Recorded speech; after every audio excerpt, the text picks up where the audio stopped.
arabiyatul adawiyya labarinta na gaya muku har yau ai ba ku ji wanda ya musu ba. Akwai Junaidu wali ne na Allah wanda ya san Allah a shekaran da Junaidu zai je maka yana son Allah fiye da yadda baka tunan. Da ya tayi da almajirinsa ya ce wane zo mu tafi maka ni da kai za ka iya rika ni ya ce zan iya raka kai ce to bismillah. Junaidu ba daga Bagadaza zuwa maka aƙalla kilomita ya kai daga nan zuwa Legas. Ka san irin yadda aka yi tafiyan idan ya yi taku ɗaya biyu da yi da almajirin sai su sauke kayan sai ce to tun da mun yi taku ɗaya biyu zuwa maka mu yi wa Allah godiya mu yi nafila raka biyu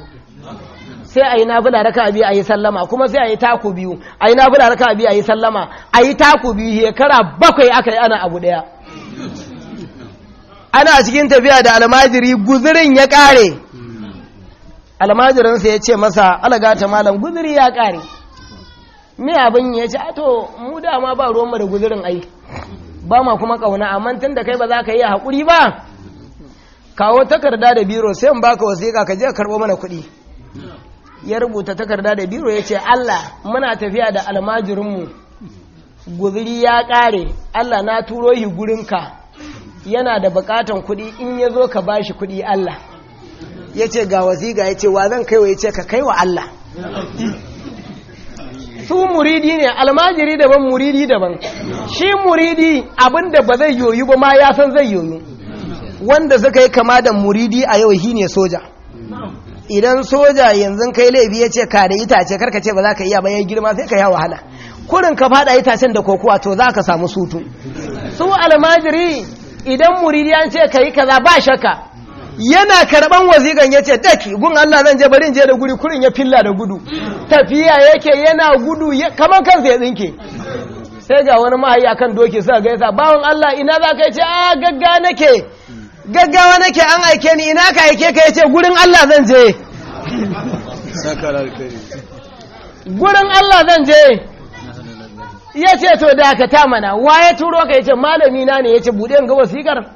yana bude wasikar ya ce ni ne Junaidu Allah guzurinmu ya kare na aika almajiri na ku zauna can waje ku zauna waje can ya ce ni ne almajiri na guzuri na ya kare almajiri na tura guzurinsa ya kare Allah ya zo ka bashi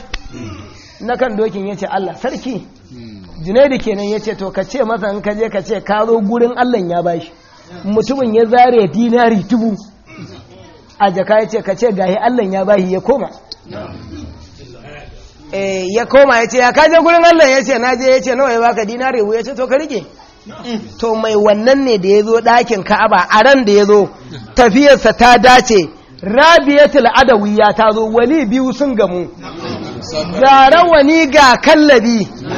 ma ga yadda Allah zai nuna isarsa a nan an gamu ita kuma Rabiyatul Adawiyya kun ji abin da ya faru a tafiyarsa yayi to bari ka ji ita kuma abin da ya faru a tafiya ta sa ta kama hanya tana tafiya kan jakinta za ta maka sai jakin ya mutu ita Rabiyatul Adawiyya jakin ya mutu sai abokan tafiyanta suka ce Rabiya ki zo ki rarraba kayan nan naki mana akan sauran jakuna mu dauke miki mu tafi tace Allah ya ce ba idan za a je maka nan wata zawadu fa inna khairaz zadi taqwa a nemi guzuri kar wani yaura wani wahala ban fito da niyyar na dora muku wahala ba na fito da niyyar na je ba tare da wani ya sha wahala ba to yanzu me abin ya ce a dole za a san abin da za a yi mana tana waiwayawa ta kalli jakin ya ce kai billahi lazi baka yi saka mutu ba kaji ko baka yi saka mutu ba kurin zaka tayi ka tayi a nan zaka mutu nayi niyya zan je maka zaka mutu kurin sai jelan ya fara motsi yana